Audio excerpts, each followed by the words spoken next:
Hi everyone, welcome back to the channel. Today we're going to talk about Season 2, Episode 6 of Wheel of Time, The Eyes Without Pity, or Eyes Without Pity. So this discussion slash review will have spoilers for the episode as well as any random book stuff that comes to mind. It won't be, hyper specific details, but anything that's relevant to this episode that pops into my mind, I'll talk about. So there's your spoiler warning. So with that being said, make sure you hit the like button, subscribe to the channel if you haven't done so already, and let's begin.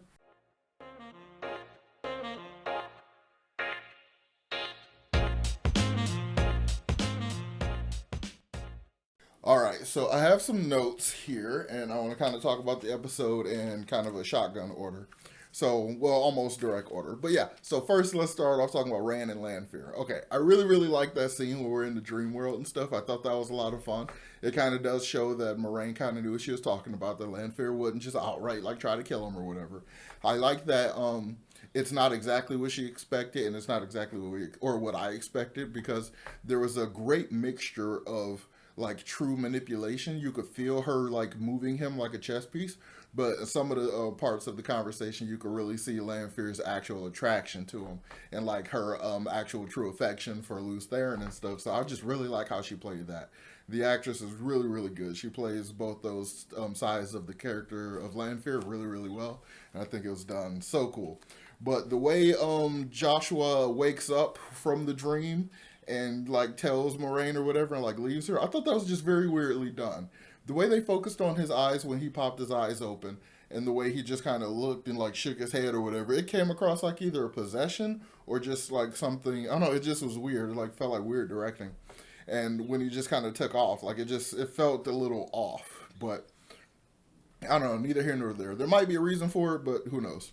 So I thought that was really well done. And of course, again, we get Rand and Moraine separated because they're separated a lot in the early books. So, or no, that's more later books. But so I guess we're probably going to do that a little early or have their storylines be very much more, separated or divergent. I don't know. So either way, like they're separated again. Maybe we'll get to see some of the stuff that Rand does when he's solo. Maybe he'll do some of it earlier. Maybe they'll, consolidate some stuff. I don't know. But I really did like that. I'm really liking the use of Teleron Reeled right now. I like that kind of particle effect they're doing is very much that Thanos dusting kind of thing. And I kind of like, I want to see more environment manipulation. And one thing though that I really would have liked to have seen when she walks up to him and she gets a little more flirtatious with him when after she takes him off the chains, off the wheel or whatever, I would have loved for her outfit to like bleed to a less aggressive white outfit, kind of as a book reference because she always wears white and stuff, but also be like less of the Forsaken outfit and then go back to like the lover Celine outfit kind of thing. I would have liked that, especially since in the dream world clothes tend to shift based on thought. Even though she's mastered it well enough to control that, I still would have liked to seen that. But yeah, so let's go ahead and talk about Min and Mat real quick. So Min and Matt's story continues. Like this is where they were. I guess they just were hanging out in the city. That's why we didn't see him at all last episode. Kind of how we don't see Perrin at all this episode, which is kind of like what the books did. One of the characters would just completely disappear for an entire book. So it's kind of keeping with that a little bit. It's almost making me nostalgic for how much I couldn't stand the fact that there was books where people I really liked just weren't there. But neither here nor there again. But yeah, so we get Min's basically she communicates again with the Shamayo, and he's basically saying, move my chess pieces around for me and I'll take away your visions, even though it's a complete lie, because he definitely can't do that. I'm pretty sure he wouldn't be able to do that, but it just feels like a manipulation. So is Min technically a dark friend because she's working for him, or is she like a pseudo dark friend? Are they going to change her story to that one character that like has a dark friend redemption arc situation? Is she going to like take that place, and that's how we're going to further differentiate the three, in game characters for like, their differences and connection to Rand, or are we going to change them and like completely change them? Like, are we going to change who ends up with who, like kind of thing? Like, what if one of the Targaryen three gets one of the original three wives or something like that? That I mean, I don't know how I would feel about it, but I'd be kind of more okay with it than the polygamy thing, because it's more polygamy than full poly. But if they do full poly in the show, I'd probably be more on board. But that's way down the line stuff if we ever get it. But I really did like the interaction between Matt and Rand, the reunion a little bit that we got there. The new guy, I can never remember their names, so forgive me for that. But the new actor that's playing Matt, it's so well, like it's just amazing what hair and makeup and stuff like that can do. Because he looks just like the guy from season one. I mean, his face is a little smaller and he looks a little younger, but they really did a good job matching their kind of looks and stuff.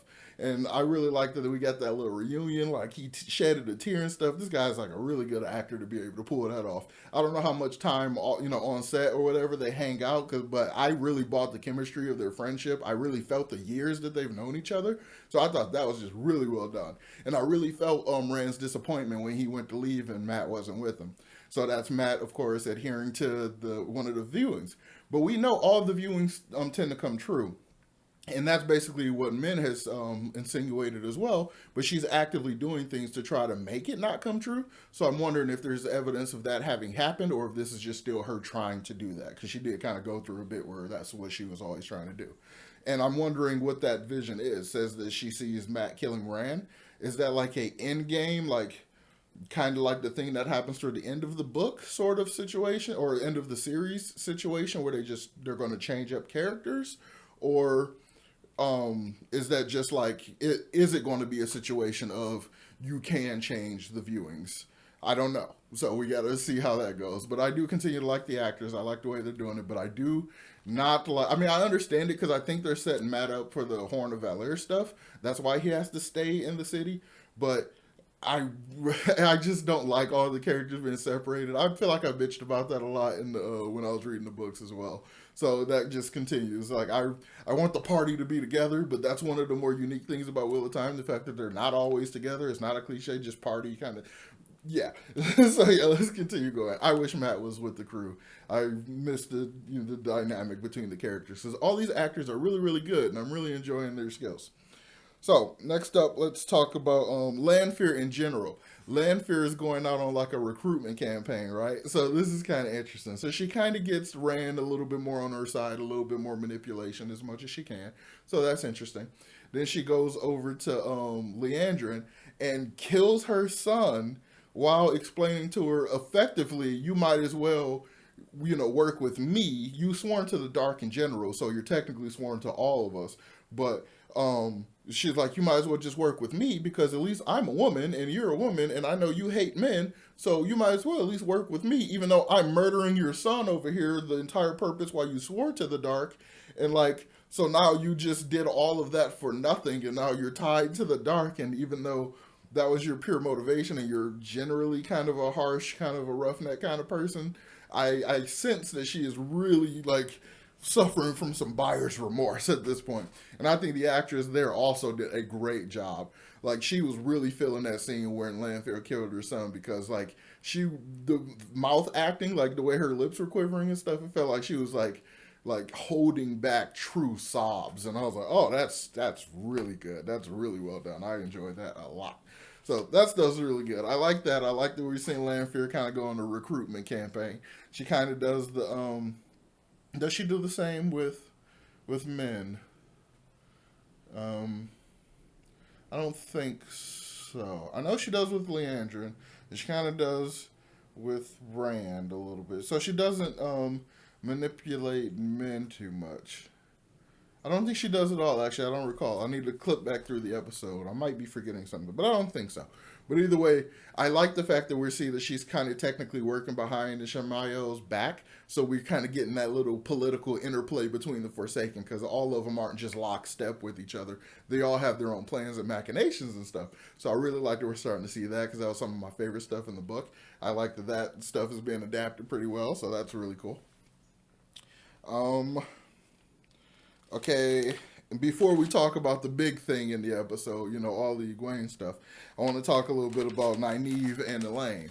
I thought that stuff was really well done. But again, it's weird, like we have to like make I mean, I'm just going to chalk it up to like poorly written stubbornness and just pigheadedness because those are traits of Nynaeve. And Nynaeve was really annoying for like a long time in the books for me specifically. And it's kind of being consistent with that, but it's being done in a way that's not like, God, why is she so headstrong and mean? Instead, it's more like, why is she dumb? Like, that's kind of how it feels. Because in the book, she just was like very, big sister, motherly, like very much threatening to like box everyone's ears and like all this kind of stuff. And it was just like, just overly aggro, kind of annoying energy. Like just too, I mean, especially as an adult who just does not really like authority at all. Like just, it was triggering me on that level, I guess. But this now is just weird because they just keep having her say stupid stuff so that there's other characters that will correct her or show that her stubbornness is misplaced and stuff. So like they're in hiding. They're in this place where they're hiding and she's like loudly pacing back and forth. And Elayne is like, stop pacing. She's like, I'm not pacing, I'm investigating. You're like, you're pacing because you're worried and you're scared, but like why are you basically yelling at her and like still mad at her and stuff? And I love that Elayne stands up for herself. She's like, hey, it's not my fault we're in this situation. I didn't do this. This is effectively your fault. So stop all the bitching at me, would you please? Elayne continues to be one of my favorite as far as the way they're characterized. But I do like the shift that was made in that point. When the yellow Aja woman, whose name I can't remember, who did a really, really good job in the episode, when her and her warder kind of goes out and go deal with everything, we kind of get the shot of them holding hands, Elayne and Nynaeve. So we can tell this trauma, this terrible situation that Egwayne is in, and their efforts to help her is really going to be what's bringing them together. They're going to, develop a mutual respect and then friendship, and then they're going to like literally need each other to deal with this stuff. So that's going to make this, this triplet, this trio, that's the word I'm looking for, that's going to make this trio very close and like really cool. And I can't wait till we get that development because I really like that stuff.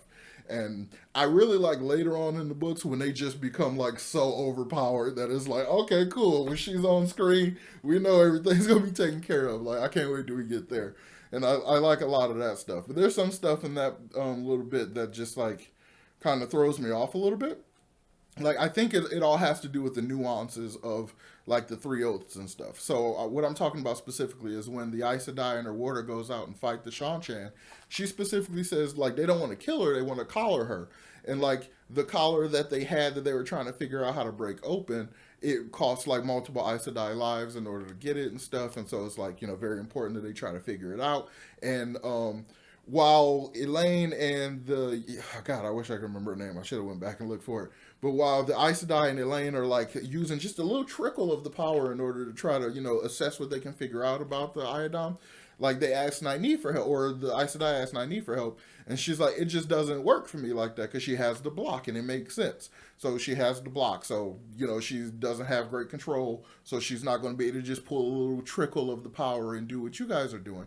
So they kind of encourage her to do it, and she like does it again. They kind of make another mention of like the idea of like embracing the source is more like kind of like in the first episode, just like going with the flow of the river kind of thing, and the first episode of the first season.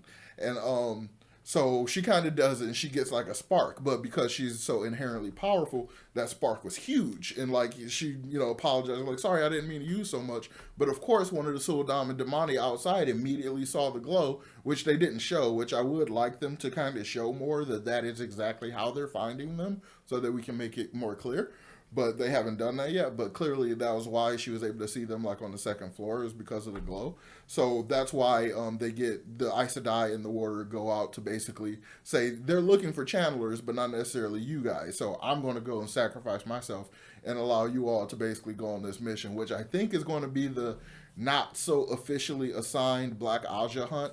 Because after they get Egwayne back, I think maybe somebody will make it explicit. Because Swan is around. We got the Amerlin seat showed up in town. So maybe it will be an official, like, White Tower mandate kind of thing. But no, they're in Falm, right? They're in Falma. I always called it Falma. But they're in Falm, and Swan is in Kyrian, I believe. So maybe that won't happen exactly like that. Or maybe it will, and it will just kind of, have another little reunion situation happening. I don't know. But I really, really like that stuff.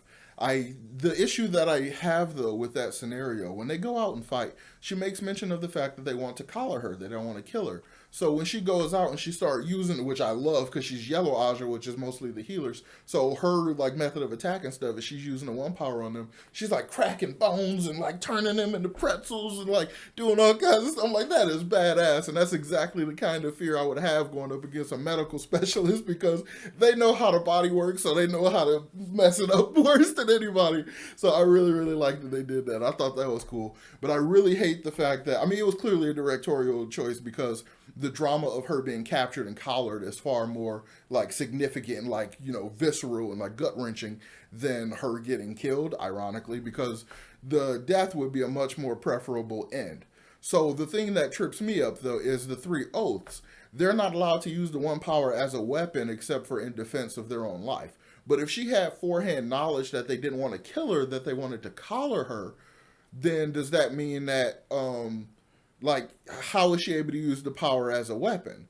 Is that like just a perception gray area, or is it just because regardless if they want to collar her, they would have killed her warder? So the oath basically says in defense of her life or her warder's life. So her having knowledge that they would kill her warder allows her to use the power as a weapon. Okay, that's how I think I just figured it out. I think I figured it out. So I'm going to settle with that. That's how she didn't, you know, whatever. Because other than that, I was assuming like maybe the show is kind of lump summing all the Sean Chan as dark friends because of the Ishimai. Why is his name hard? The Ishii I'm calling Ishii the Ishii connection, like so where they all just defaulted to that. I don't know, so it was kind of cool, but I really like that. Actually, I just figured that out, and it kind of recontextualizes the whole end battle for me. I really like that whole thing. I like the way all that worked. It's very sad that she got collared. I really hope some junk goes down and we get to free a lot of those women, especially the sitter. I feel like when the sitter was collared in the books, that happened. Well, like this, it also happened off screen. But I feel like that happened off screen more books down the road, like after book 10 or something. I don't remember.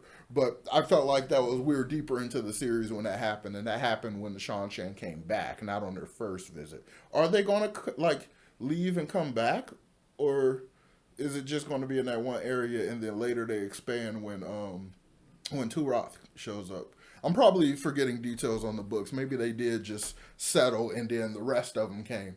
But I also enjoyed that scene where we get Loial and he's there with the Sean Chan and that woman that got two of her nails chopped off last episode, she's like trying to save face amongst all the other Dacovel and stuff like that, among all these other people.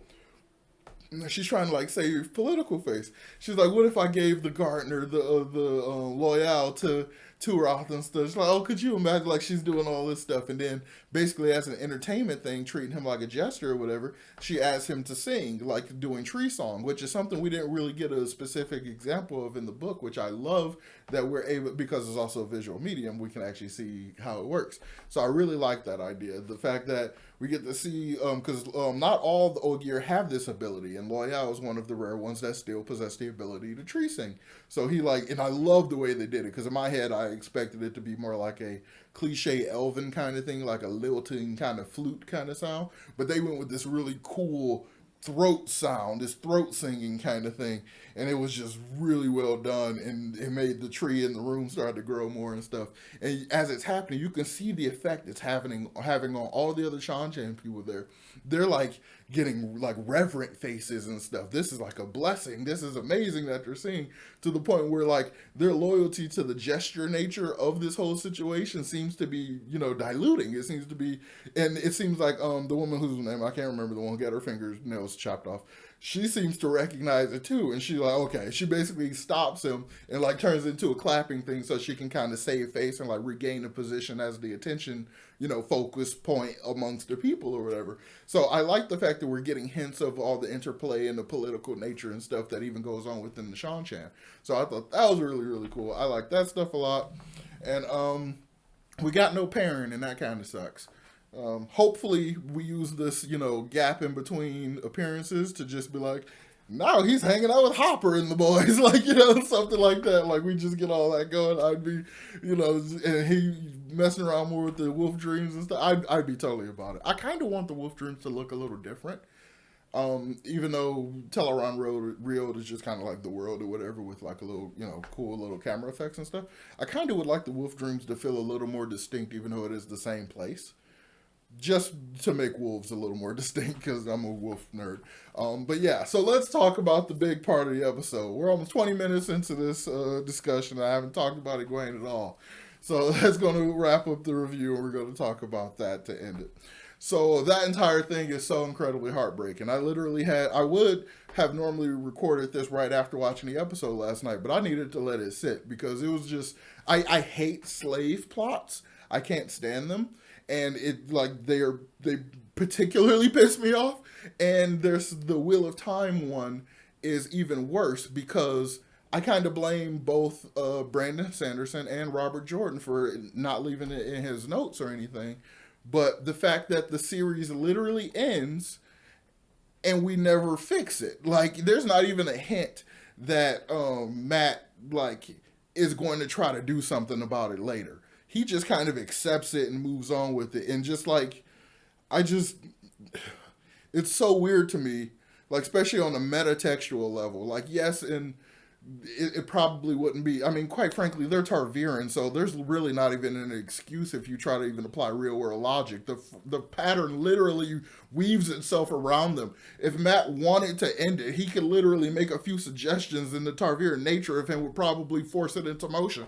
So it's just it pisses me off that neither Robert left it in his notes and neither did Brandon think to just make this change, because he clearly made character changes in those last 3 books with various characters, including totally original characters. So you could have just thrown something in there, and he didn't, and I am forever going to not be happy about that, forever. And it will always be a black mark on the series for me, quite frankly. Or a red mark. Or wait, is there a dominant color of the Sean Chain? Gold? I don't know. Whatever. Either way, there will forever be a mark in a ledger for me on that. But that being said, I think this adaptation of what happens to Egwayne is done beautifully. It is done absolutely masterfully. I like the fact that it takes maybe a week, maybe 5 days or whatever, to get her to be able to pour the pitcher of water. And I like the fact that the pitcher of water situation, the fact that she couldn't pick it up because she saw it as a weapon and stuff.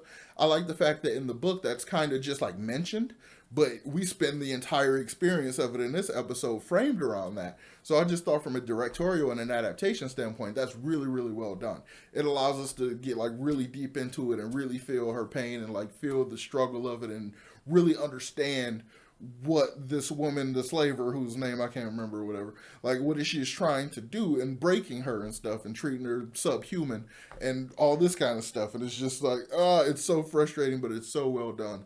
And the choice to have her be this kill him with kindness kind of thing, this trying to be nice and friendship and being all gentle and stuff with her, that whole thing is just this level of insidiousness to it that's just great choice. It doesn't feel overly ham-fisted. It doesn't feel overly contrived or anything. So I like that choice. And I wonder if, because this actress that plays her, she's really good, and I'm really liking her performance, especially when she thought she had broken Egwayne after she got her to burn the tree that was bringing her comfort and stuff. And it didn't work, and she got super frustrated and started kicking the crap out of her and stuff and beating her up. The fact that transition was done with no words, I thought it was really, really well done. You could see it on her face, the disappointment in herself and in Egwayne, and the irritation that she couldn't get it done as quickly as she wanted to. And you could just see the whole range of emotions and stuff. So I thought that was really well handled. And it's exactly as visceral and as gut-wrenching and just as rage-inducing as you would expect something like this to be. So I really, really like that they're actually going to get this part right, which is going to completely justify all the stuff that people online will call her a Mary Sue and stuff like that, and just kind of that's one of the things I really will definitely credit Wheel of Time books with. There are no Mary Sues. There are no Gary Stews. Nobody gets off easy. Nothing's straightforward. Everything requires so much sacrifice, so much effort, so much dedication, and just so much torture along the way. And I mean, Rand kind of gets a happy ending in a way that I don't really care for. I think it's a little contrived, but it kind of works. But so this it's weird that Egwayne got their reputation online, but like this is going to hyper solidify it, especially because she deals with some other stuff later, and I wonder how well they'll adapt that. I really hope we get to that point, but she just goes through so much and becomes this incredibly strong character to the oh, I just had I remember what she does towards the very end of the series, and oh my god, yeah. So, oh my god, oh my, I'm sorry. These episodes are like triggering memories of the book that I apparently have forgotten. I haven't even started to reread yet, and it's just already getting me. I'm like, wow, the stuff that's coming down the pipe. I really hope we get that far, and I hope they do it justice. But again, I'm already very rambly, but I think this entire situation of Egwayne's imprisonment and Slate, attempt at breaking her and stuff, I think this is being done really, really well. And holy crap, props to the makeup department. Like, I love the progression that every time we come back to her, she's more bruised. She's got more of a bloody nose. She got a scar on her face. One eye has the blood vessels broken, and then the other eye has the blood vessels broken. It shows how many times she's either tried to go for the other part of the eye dom or how many times she's tried to touch the water, but she still sees it as a weapon and stuff, so it causes her great pain and is like torturing her and stuff. So she's just way more injured, messed up. So, and then eventually at the end of the episode when she does pour the water, which is like, I was in my head the whole time, like, because I'm so used to the Aes Sedai manipulation and way around and stuff, I'm in my head trying to think of a way she can like mitigate the torture while remaining unbroken. So I was like in my head trying to come up with ways for that or whatever. I'm like, yeah, and so there's another thought that kind of crossed my mind. I'm wondering if they will make this change. There is a Damani later that is free. Well, actually, there's numerous ones that are freed, but there's one that kind of gets characterization who struggles majorly with freedom because she's so indoctrinated to it. She's also a native of Shanchan, so it's completely native. I mean, it's completely inherent to her culture, and it's completely, indoctrinated into her with her upbringing and everything. It's her entire way of life, everything she's ever known. So this idea that, well, not everything she's ever known, because they can't become demonic until they show that they have the ability to channel, which doesn't happen until like sometime after puberty, if I'm not mistaken. But the fact that she was so used to it, she struggles. She really, really struggles to like be free and stuff. So I wonder if they're going to, because, it saves money on actors and all that kind of stuff, and, looking for people. I wonder if they'll use the same one for a similar arc, because the Suadoms are also channelers, or they at least have the potential to channel. So that technically makes them, by their own logic, Damani. So I wonder if that kind of thing will be like given to her, if it will do it with the Suldam instead of another Damani, and she will like, I think we also did that, there was in the books, there was a Suldam too, that, maybe I'm mixing it up, because I think there was multiple examples. They freed a lot of them after a while, but there was also another example of a Suldam who was like having an existential crisis because she's like, I need to be collared. I'm supposed to be collared if I have the potential to channel, like, because they basically forcibly show her that she can channel, and like she so she's like having a crisis of conscience, like she feels like she's a demonic, she has to be collared and stuff. So they could totally do that with this actor, and I think she already shows that she has the ability to pull it off, because the subtlety and the ways in which they did in this episode was already really well done. So this recording is going on about 30 minutes or so. I've been rambling for a long time. So I think I covered pretty much everything in this episode. I think this is one of the best episodes of the series so far. This is definitely one of the best episodes of the season. I still like episode 5 better, because episode 5 was just flatly more enjoyable. This, while I think is a better example of what we want the entire adaptation to be, it's just very hard to watch. It's not a rewatch kind of thing. At least I'd skip around probably, but like it's torture basically. So it's not, it doesn't get you to, nice and fuzzies. It's not the same as, hearing Lanfear call Moraine a bitch when she resurrects herself. So it's not quite the same thing. But yes, I think as far as the adaptation, this is the strongest episode as far as stuff directly from the book being adapted. Even though all the minor side stories and stuff, the B plots and everything, a lot of that stuff was not great adaptation stuff. But it was continuation, continuing with what we've been doing. This, I think, the Egwene part is the best piece of adaptation so far from book to screen. I think hands down. So let me know in the comments down below. Do you agree with that? Do you think this episode has some of the best points of adaptation of the entire series so far? How do you feel about the Egwene stuff? Did it rip your soul out too? Let me know about that in the comments down below. Oh yeah, and she lasted longer than the sitter of the Blue Aja, who has no bruises or anything, so I'm assuming she went down just like that. That kind of happens later in the books as well. Sitter gets taken by the Shan-Chan, and she basically folds day one. So like it might be that character, but I thought that was a red sister later. But whatever. But yeah, let me know in the comments down below. What did you think of the episode? Did you like it? Did you think all this stuff was well adapted? How do you feel about the B and C story plots and stuff? Let me know about all that in the comments down below. So as always, make sure you hit the like button, subscribe to the channel if you haven't done so already, and I will talk to you all next time. Peace.